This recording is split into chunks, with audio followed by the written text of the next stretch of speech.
ఈరోజు మనం చూసాం జగన్మోహన్ రెడ్డి గారు ఆంక్షలను ఉల్లంఘించి రెంటపాల పర్యటనకు వెళ్ళడం. 100 మంది రండి అంటే వేల మంది దాకా వాళ్ళు ఈరోజు వెళ్ళి ఒక వృద్ధుడి చావుకి కారణమయ్యారు.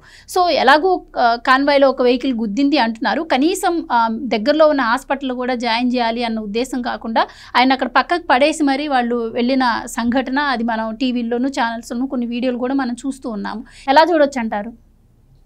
జగను వెడలే రభసకు వైసీపీ గుండాలరయగా కుడి ఎడమల రాళ్ళు కర్రలతో చెలరేగగా. ఇదేదో పాట, ఏది రాజు వెడలే రభసకు అని చెప్పి పాత సినిమా పాట. ఇవాళ జగన్మోహన్ రెడ్డి పర్యటన బాగా యాప్ట్గా మీరు అన్నారు. ఏంటి ఆ వాహనం ఏదో గుద్దటం, ఆ వృద్ధుడు మరి చనిపోవడం. ఇప్పుడు జనరల్గా ఎమ్మెల్యేలో మంత్రులు ఎక్కడన్నా వెళ్తూ ఉంటే మార్గ మధ్యమంలో ఇట్లాంటి యాక్సిడెంట్ వేరే వాళ్ళ ద్వారా జరిగిందనుకో, వెంటనే ఆ ఎమ్మెల్యే ఆగుతాడు, ఆ మంత్రి ఆగుతాడు, ఆ వాళ్ళని వెంటనే తన వాహనంలో ఇచ్చి పంపిస్తారు.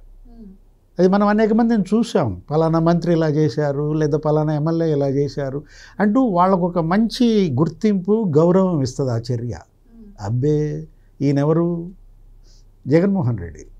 ఈయనంతా రివర్స్ కదా. పట్టించుకునేవాడు జగన్మోహన్ రెడ్డి ఎలా అవుతాడు? ఇప్పుడు ఈరోజు అక్కడికి వెళ్ళాడు. ఎక్కడికి? రెంటపాళ్ల పర్యటన. అప్పుడు సిద్ధం సిద్ధం అన్నాడు. ఎన్నికలకు ముందు ఏ సభలవి? సిద్ధం సభలు.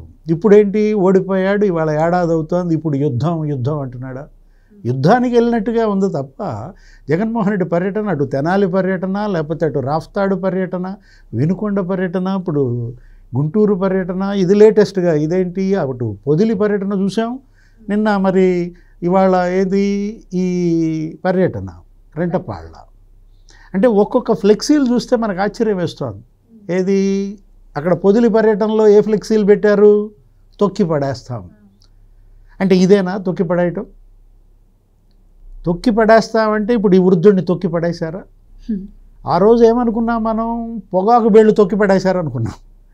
అంటే ఇవాళ ప్రాణాలనే తొక్కి పడేస్తున్నారా? అసలు ఇంకో చోట ఇంకో ఫ్లెక్సీ పెట్టారట. ఏమని? రాజారెడ్డి రాజ్యాంగం పల్నాడు నుంచే ప్రారంభం అని ఒక ఫ్లెక్సీ. లేకపోతే అదేదో ఏంటి రప్ప రప్ప నరుకుతామనో ఏదో ఒక ఫ్లెక్సీ. అంటే పుష్పాల్లాగా. అసలు వీళ్ళేంటి? వీళ్ళు కార్యకర్తల, నాయకుల, గుండాల, రౌడీల? తెనాలి వెళ్ళి ఎవరిని పరామర్శించాడు? గంజాయి మాఫియా. ఇప్పుడు ఈరోజు రెంటపాళ్ళు వచ్చి ఈ పరామర్శ. అతను చనిపోయింది ఎప్పుడు? నాగమల్లేశ్వరరావు చనిపోయి ఇప్పటికి ఏడాది. ఆయన 5వ తారీఖు కదా చనిపోయింది. 5వ తారీఖు రిజల్ట్స్ 4వ తారీఖు వచ్చాయి. గడ్డి మందు దాగాడు. ఇప్పుడు 9వ తారీఖు చనిపోయాడు. అంటే ఇవాళ నాగమల్లేశ్వరరావు చనిపోయినప్పుడు పోలీసు వేధింపులే కారణం అనుకుందామమ్మా. మరి ఆ పోలీసులను ఎవరు నియమించారు? చంద్రబాబు నియమించాడా? అప్పటికి అసలు చంద్రబాబు ప్రమాణ స్వీకారం చేశాడా? ఆయన ప్రమాణ స్వీకారం చేసింది ఎప్పుడు? 12వ తారీఖు. ఇతను చచ్చిపోయింది ఎప్పుడు? 9వ తారీఖు. ఇతను మందు తాగింది ఎప్పుడు? 5-6 తారీఖుల్లో. అప్పుడున్న డిఎస్పీ ఎవరు? అప్పుడున్న సర్కిల్ ఇన్స్పెక్టర్ ఎవరు? జగన్ నియమించిన వాళ్ళే కదా. అక్కడ ఉన్నటువంటి అంబటి రాంబాబు, ఆయన అక్కడ మంత్రిగా, అక్కడ శాసనసభ్యుడిగా ఆయన నియమించిన డిఎస్పీ, ఆయన నియమించిన సర్కిల్ ఇన్స్పెక్టర్ ఇతను వేధించారా? అంటే అంబటి పోలీసుల వేధింపులు తట్టుకోలేక ఇతను ఆత్మహత్య చేసుకున్నాడా? పోలీసుల ట్రాన్స్ఫర్లు ఎప్పుడు జరుగుతాయి? ముఖ్యమంత్రి ప్రమాణ స్వీకారం, హోమ్ మినిస్టర్ ఎవరో ఏర్పడిన తర్వాత, ఆ తర్వాత ఎప్పుడు నెల 2-3 నెలలకు కదా జరిగేది. అంటే జగన్మోహన్ రెడ్డి పోలీసులే ఇవాళ అతన్ని వేధించారనేది వాస్తవం. అదొకటే కాదు, అసలు ఆయన పైన 2 కేసులు ఉన్నాయంట. ఆయన ఎవరు? కన్నా లక్ష్మణ అని చెప్పాడు నిన్న ప్రెస్ మీట్ పెట్టి. ధూళిపాళ నరేంద్ర కూడా మాట్లాడాడు. ఏమని చెప్పారు వాళ్ళు? ఒక కేసు ఏమో 2010లో పెట్టారంట ఈ చనిపోయిన నాగమల్లేశ్వరరావు మీద. 2010లో ముఖ్యమంత్రి చంద్రబాబు. అంటే ఏ ప్రభుత్వం పెట్టింది ఆ కేసు? రోసయ్య ప్రభుత్వమో కిరణ్ ప్రభుత్వమో అప్పుడు ముఖ్యమంత్రులుగా వాళ్ళు ఉన్నారు. రాజశేఖర రెడ్డి 3 నెలలకే చచ్చిపోయాడు గెలిచిన తర్వాత. అంటే ఇవాళ కాంగ్రెస్ పార్టీ నాయకులుగా ఆ కుటుంబం పైన కేసులు పెట్టింది అప్పటి కాంగ్రెస్ ప్రభుత్వం. ఇప్పుడు ఒక కేసు ఎవరు పెట్టారు? 2020లో పెట్టారు. 2020లో ముఖ్యమంత్రి చంద్రబాబు, జగన్మోహన్ రెడ్డి. అంటే కాంగ్రెస్ ప్రభుత్వం, జగన్మోహన్ రెడ్డి ప్రభుత్వం పెట్టిన కేసులు అక్కడ కనపడుతుంటే ఇతన్ని పోలీసు వేధింపులంటే నాకు అర్థం కాల. ఇప్పుడు చచ్చిపోయినప్పుడు నువ్వు పరామర్శకు రావాలి, ఏడాది తర్వాత వచ్చేది. లేదు ఆ పెద్ద కర్మ అప్పుడో ఏదో వస్తారు, దినం చేస్తారు కదా. అసలు సంవత్సరం అయిన తర్వాత పరామర్శకు వెళ్ళడం ఏంటి, అక్కడ ఏదో విగ్రహావిష్కరణ అని ఒక డ్రామా ఆడటం ఏంటి, విగ్రహావిష్కరణ అనగానే నీకు గుర్తొచ్చేది ఏంటి, వివేకానంద రెడ్డి విగ్రహావిష్కరణ. వివేకానంద రెడ్డిని చంపారు, కిరాతకంగా చంపారు. విగ్రహావిష్కరణ చేసింది ఎవరు, జగన్మోహన్ రెడ్డి.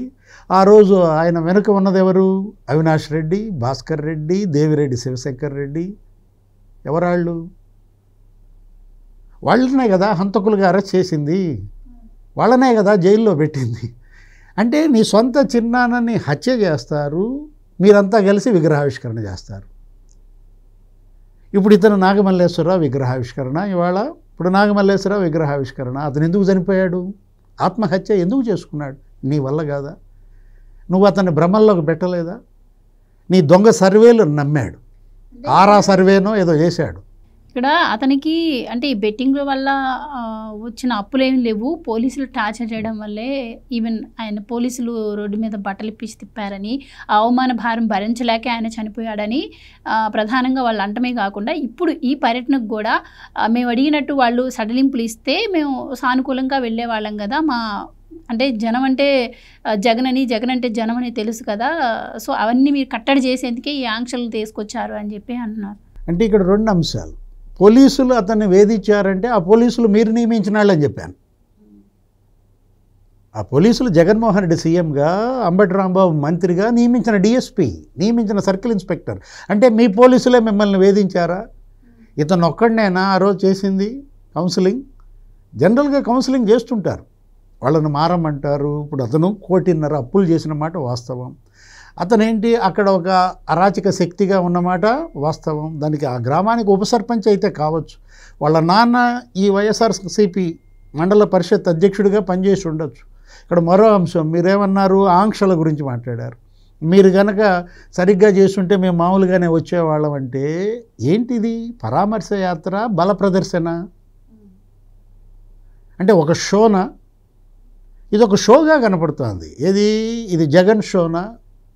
అంటే షో మాస్టర్గా జగన్మోహన్ రెడ్డి, మొన్నటిదాకా బ్లఫ్ మాస్టర్ అనుకున్నాం, ఇప్పుడు ఏంటి షో మాస్టరా? అటు తెనాలి వెళ్ళినా ఇట్లాగే చేస్తావు, ఇటు గుంటూరు వెళ్ళినా అలాగే చేస్తావు. లేదు అసలు మనం చూసాం రాఫ్తాడ్లో అయితే హెలికాప్టర్ మీదే దాడి, హెలికాప్టర్ని ధ్వంసం చేశారు.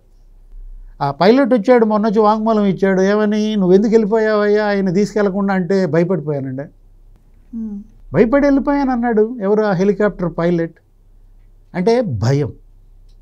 ఇవాళ జగన్ అంటే భయం, జగన్ వస్తున్నాడంటే భయం, వైసీపీ అంటే భయం. ఇట్లా భయపెట్టే పార్టీ, భయపెట్టే నాయకుడు. అందుకు కదా ప్రజలు నిన్న అలా మరి 11 సీట్లకి ఎత్తి కొట్టింది.